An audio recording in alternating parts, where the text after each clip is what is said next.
അപ്പോൾ നമ്മുടെ ജെയ് മെയിൻ, ജെയ് അഡ്വാൻസ്ഡ് പോലുള്ള പ്രവേശന പരീക്ഷകൾക്കൊക്കെ ആയിട്ട് വരുന്ന വർഷങ്ങളിലൊക്കെ ബെർലിനിൽ നിന്നുകൊണ്ട് തയ്യാറെടുക്കാൻ പോകുന്ന നിരവധി വിദ്യാർത്ഥികളുണ്ട്.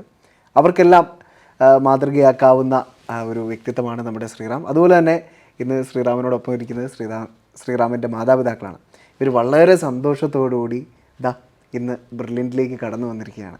കാരണം ജെയ് മെയിൻസിലും ക്യുസാറ്റിലും അതുപോലെ ഇനി വരാനിരിക്കുന്ന ജെയ് അഡ്വാൻസ്ഡ് അതുപോലെ തന്നെ കീമിലൊക്കെ മികച്ച വിജയം കാഴ്ചവെച്ചുകൊണ്ട്, ചരിത്ര വിജയം കാഴ്ചവെച്ചുകൊണ്ട് ഈ വർഷം ബെർലിൻ്റെ ഭാഗമായി നിന്ന് തയ്യാറെടുത്ത വിദ്യാർത്ഥിയാണ് ശ്രീറാം.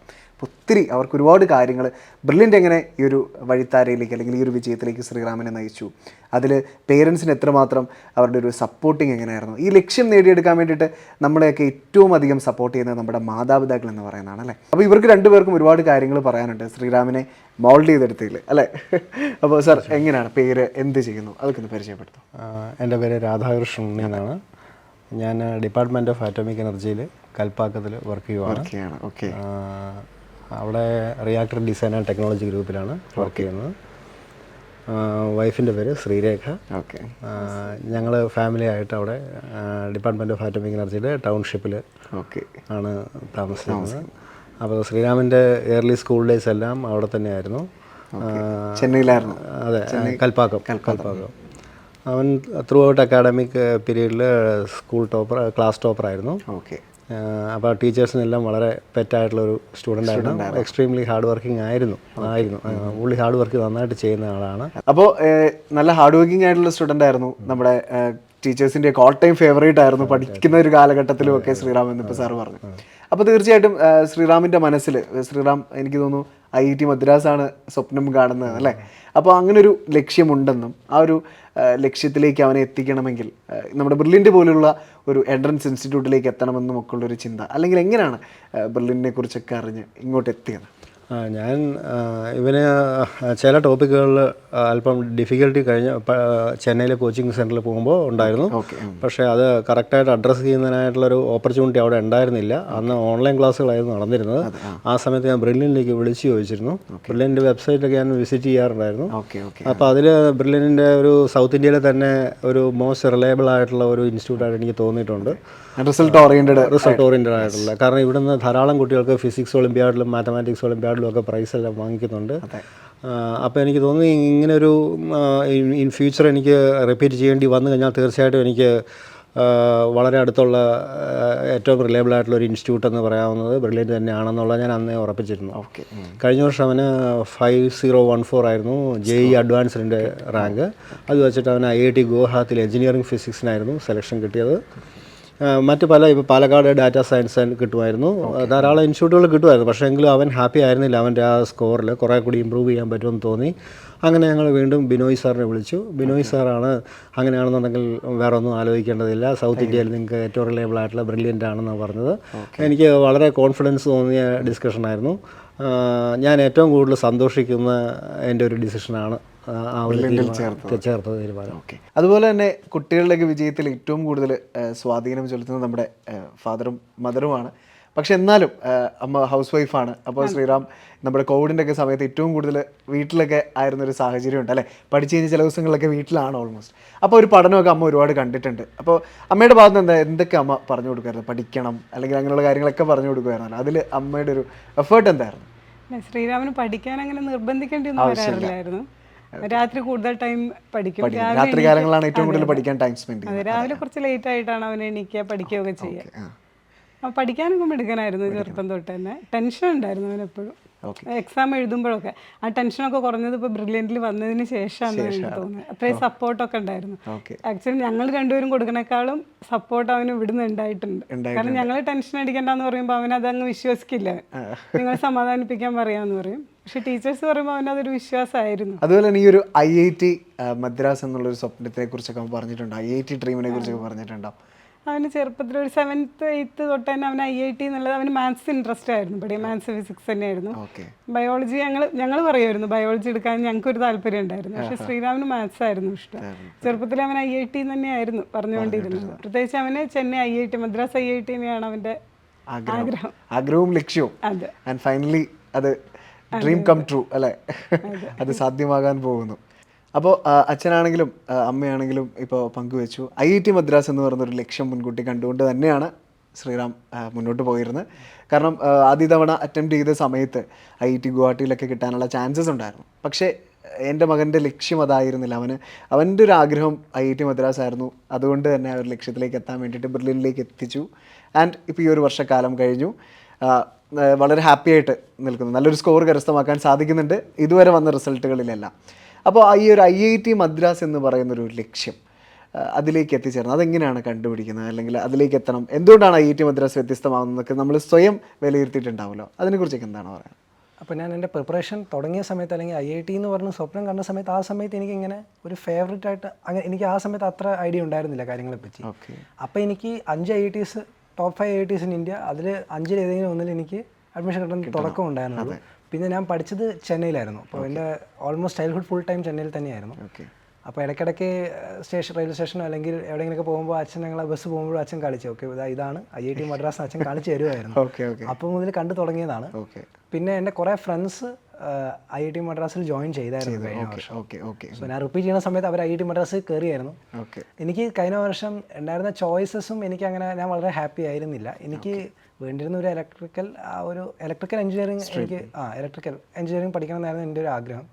പക്ഷേ എനിക്ക് കിട്ടിയത് ഗുവാഹട്ടിയിൽ എഞ്ചിനീയറിംഗ് ഫിസിക്സ് ആയിരുന്നു കഴിഞ്ഞ വർഷം എനിക്ക് കിട്ടിയത്.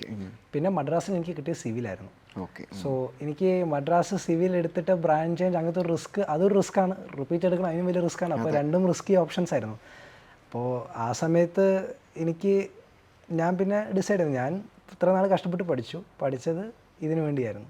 അപ്പോൾ ഞാൻ ഇനി ഫുൾ ലൈഫിൽ എനിക്ക് സന്തോഷിക്കണമെങ്കിൽ എനിക്ക് അതിൻ്റെ കൈ കിട്ടാനുള്ള മാക്സിമം എഫർട്ട് എടുത്തു എന്നുള്ള സാറ്റിസ്ഫാക്ഷൻ എങ്കിലും എൻ്റെ കയ്യിലുണ്ടെങ്കിൽ ദാറ്റ് ഈസ് വർത്ത് ഇറ്റ്. അപ്പോൾ അതുകൊണ്ട് ഞാനൊരു റിപ്പീറ്റ് എടുക്കാമെന്ന് ആ സമയത്ത് ഞാൻ ഇവിടെ വന്നപ്പോൾ ഞാൻ വെറും 15 days നിൽക്കാന്നുള്ള തീരുമാനത്തിലാണ് വന്നത്. അപ്പോഴത്തേക്കും ജോസ കഴിയും, അപ്പോൾ നമുക്കൊരു ഡിസിഷൻ എടുക്കാം. അതുവരെ ഒരു വെയിറ്റിംഗ് പീരീഡ് ആയിട്ട് ഇവിടെ ഇരുന്ന് പഠിക്കാം. അതേ സമയത്ത് എന്തായാലും വേറെ ഒന്നും ഉണ്ടായിരുന്നില്ലല്ലോ ആ സമയത്ത്. റിസൾട്ട് വന്ന ശേഷം വേറെ ഒന്നും ഉണ്ടായിരുന്നില്ല. അപ്പോൾ എന്നിട്ട് 15 days എൻ്റെ ഇവിടുത്തെ ടീച്ചേഴ്സും ഇവിടുത്തെ എല്ലാവരും ഭയങ്കരമായിട്ട് പറഞ്ഞു, നീ റിപ്പീറ്റ് ചെയ്യണം, നീ ഗുവാഹട്ടി എഞ്ചിനീയറിംഗ് ഫിസിക്സ് ആയാലും നിനക്ക് അതിലും നല്ലൊരു ഇൻസ്റ്റിറ്റ്യൂട്ടും നീ ഉദ്ദേശിക്കുന്ന കോഴ്സ് നിനക്ക് പഠിക്കാനുള്ള കഴിവുണ്ട് എന്ന് അവർ പറഞ്ഞ് കൺവിൻസ് ചെയ്തത് കൊണ്ടാണ് ഞാൻ റിപ്പീറ്റ് എടുക്കാൻ തീരുമാനിച്ചത്. അപ്പോൾ ശ്രീറാം പറഞ്ഞൊരു കാര്യമുണ്ട്, വെറും 15 ദിവസം മാത്രം ബെർലിനിൽ നിന്നുകൊണ്ട് തയ്യാറെടുക്കണം എന്ന് ഓർത്ത് അല്ലേ? കാരണം ആ സമയത്ത് ജോസയുടെ കൗൺസിലിംഗ് സൈമൾട്ടേനിയസ്ലി. Yes, okay. അപ്പോൾ ജോസയുടെ കൗൺസിലിംഗ് ഒക്കെ നടക്കുന്നൊരു സമയത്തിനോടനുബന്ധിച്ച് ആൾക്ക് കിട്ടും എന്നൊരു വിശ്വാസത്തോടുകൂടി ഇവിടെ വരുന്നു. ആൻഡ് ഇവിടെ നിന്ന് ഭയങ്കര ഒരു മോട്ടിവേഷൻ കിട്ടുകയാണ്. ലൈക്ക് ഞാൻ ആഗ്രഹിച്ച എൻ്റെ ലക്ഷ്യത്തിൽ എനിക്ക് എത്താൻ പറ്റും, അതിന് എൻ്റെ കൂടെ ഒരു വലിയൊരു ടീം തന്നെ ഉണ്ട്, ആ ഒരു റൈറ്റ് പാത്തിലാണ് ഞാൻ വന്നിരിക്കുന്നത് എന്നുള്ളൊരു തോന്നലൊക്കെ വരുന്നു. ആൻഡ് ശ്രീറാം തയ്യാറെടുക്കുന്നു. ആൻഡ് ഈ പറഞ്ഞ പോലെ വലിയ വലിയ നേട്ടങ്ങൾ, വലിയ വലിയ സ്കോറുകളൊക്കെ കരസ്ഥമാക്കിയതായി ഇപ്പോൾ മുൻപന്തിയിൽ നിൽക്കുകയാണ്. പക്ഷേ തീർച്ചയായിട്ടും ഇപ്പം ശ്രീറാം പറഞ്ഞ വലിയൊരു കാര്യമാണ്. അപ്പോൾ ആ ഒരു വർഷക്കാലത്തെ ബ്രില്യൻറ്റിൻ്റെ ഒരു കൂട്ടായ്മ കൂടെ ഉണ്ടായിരുന്ന ശ്രീറാം, അതിനെക്കുറിച്ച് എന്താണ് അച്ഛന് പറയാനുള്ളത്? ജോലി സംബന്ധമായ കാര്യങ്ങൾ ഉള്ളതിനാൽ എനിക്ക് കൽപ്പാക്കത്തു നിന്ന് എപ്പോഴും വരുന്നത് സാധ്യമായിരുന്നില്ല. പക്ഷേ ശ്രീറാമിന് ഒരിക്കലും അവൻ്റെ ഫാമിലിയിൽ നിന്ന് ഒത്തിരി സെപ്പറേറ്റ് ചെയ്ത് കഴിയുകയാണെന്നുള്ള തോന്നലുണ്ടായിട്ടില്ല. അതിൻ്റെ പ്രധാനപ്പെട്ട കാരണം ഇവിടുത്തെ സ്റ്റാഫും പ്രത്യേകിച്ച് hostel wardens Binoy sir, Binil sir, പ്രത്യേകിച്ച് അവരുടെ സപ്പോർട്ട് വളരെയധികം ഉണ്ട്. അതിനാൽ അവന് പ്രിപ്പറേഷൻ വളരെ സ്മൂത്തായിരുന്നു. അവനിവിടെ എന്തെല്ലാം ഡൗട്ട് റേസ് ചെയ്തിട്ടുണ്ടോ അതെല്ലാം പെട്ടെന്ന് തന്നെ അഡ്രസ്സ് ചെയ്തിട്ടുണ്ട്. ഞങ്ങളുടെ റിക്വയർമെൻറ്റുകളെല്ലാം സാറ്റിസ്ഫൈ ചെയ്യുകയും ഞങ്ങളെ വളരെയധികം പ്രോത്സാഹിപ്പിക്കുകയും ഞങ്ങൾക്ക് കോൺഫിഡൻസ് തരികയും ചെയ്തിട്ടുള്ള ഒരു സമീപനമാണ് ബ്രില്യൻറ്റിൻ്റെ ഫാമിലിയിൽ നിന്നുണ്ടായിട്ടുള്ളത്. തീർച്ചയായിട്ടും ഞങ്ങൾക്ക് ജീവിതത്തിൽ ഏറ്റവും ഒരു എൻജോയ് ചെയ്ത ഒരു ലാസ്റ്റ് 9 മാസം തന്നെയായിരുന്നു കടന്നുപോയത്. എക്സാമിനേഷൻ അവന് ചില സമയത്ത് ബുദ്ധിമുട്ടുണ്ടായിരുന്നെങ്കിൽ തന്നെയും ടീച്ചേഴ്സ് എല്ലാം അവനെ നന്നായിട്ട് ഹെൽപ്പ് ചെയ്തിട്ടുണ്ട്, മോട്ടിവേറ്റ് ചെയ്തിട്ടുണ്ട്. ആ മോട്ടിവേഷൻ അവന് തീർച്ചയായിട്ടും ഉയരങ്ങളിലെത്തുന്നതിനായിട്ട് സഹായിച്ചിട്ടുണ്ട് എന്ന് തന്നെയാണ് ഞങ്ങൾ വിശ്വസിക്കുന്നത്. അതുപോലെ തന്നെ ഇപ്പോൾ ശ്രീറാമിൻ്റെ വിജയത്തിൽ വളരെ അഭിമാനത്തോടു കൂടിയാണ് ഇവിടെ വന്നിരിക്കുന്നത് അല്ലേ?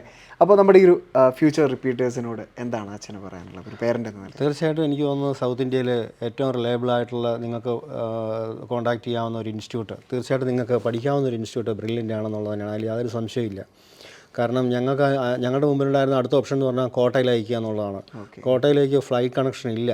നമുക്ക് രാജ്യത്തിൻ്റെ ഏത് പോയിന്റിൽ നിന്നാണെന്നുണ്ടെങ്കിൽ നമുക്ക് ജയ്പൂർ എത്തിയിട്ട് അവിടുന്ന് 6 മണിക്കൂറോളം ട്രാവൽ ചെയ്തെങ്കിലേ കോട്ടയിലെത്തുള്ളൂ. പിന്നെ അത്രയും ഡിസ്റ്റൻസിൽ ഒരു കുട്ടിയെ കൊണ്ട് ഇട്ട് കഴിഞ്ഞാൽ നമുക്ക് അൺസർട്ടൺ സിറ്റുവേഷനാണ്. ഇതാകുമ്പോൾ വീട്ടിൽ നിൽക്കുന്ന ഒരു പ്രതീതിയാണ് എനിക്ക് ഉണ്ടായിട്ടുള്ളത്. ഞാൻ വളരെ കോൺഫിഡൻ്റ് ആയിരുന്നു ബ്രില്യൻ്റ് എൻ്റെ മോനെ ഏൽപ്പിച്ച് പോകുന്നതിൽ. എനിക്ക് കിട്ടിയിട്ടുള്ള സപ്പോർട്ട്, അവന് ഒരിടയ്ക്ക് ഫീവർ വന്നിട്ടുണ്ടായിരുന്നു. പക്ഷേ ഹോസ്റ്റൽ വാർഡന്മാരെല്ലാവരും കൂടെ അവനെ ചേർന്ന് ഹോസ്പിറ്റലിൽ കൊണ്ടുപോയി ആ സമയത്തെല്ലാം കിട്ടിയിട്ടുള്ള സപ്പോർട്ട് എന്ന് പറഞ്ഞാൽ എനിക്ക് വേറെ ഇന്ത്യയിൽ ഒരു ഇൻസ്റ്റിറ്റ്യൂട്ടിലും കിട്ടില്ല. എനിക്ക് 100% ഉറപ്പ് പറയാൻ പറ്റും.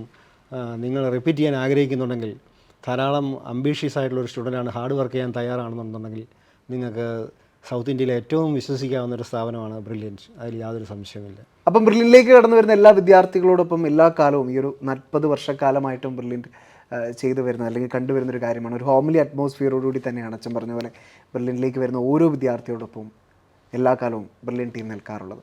അതുകൊണ്ട് തന്നെ ബ്രില്യൻറ്റിൽ നിന്ന് നിരവധിയായ വിജയങ്ങൾ ഉണ്ടാവാറുണ്ട് എന്നത് മറ്റൊരു യാഥാർത്ഥ്യം.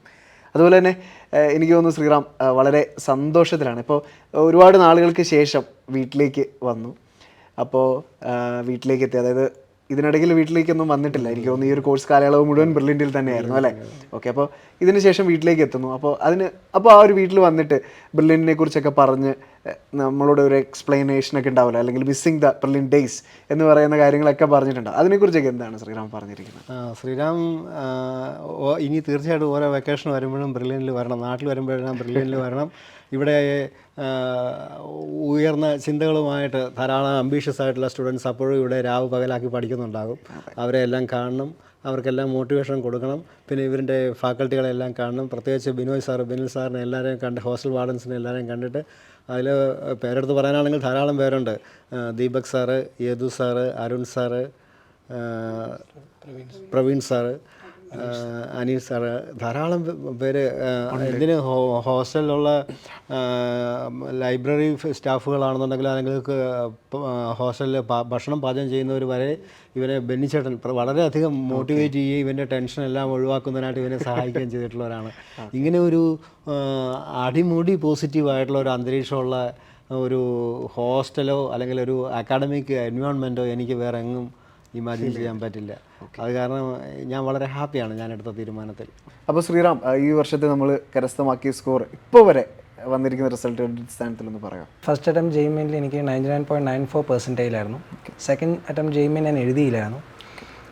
കുസാറ്റ് ഓൾ ഇന്ത്യ റാങ്ക് 8 ആയിരുന്നു. കീമിൻ്റെ സ്കോർ വന്നിട്ടില്ല, അഡ്വാൻസ്ഡ് ഇപ്പോൾ എഴുതിയിട്ടേ ഉള്ളൂ. അതെ.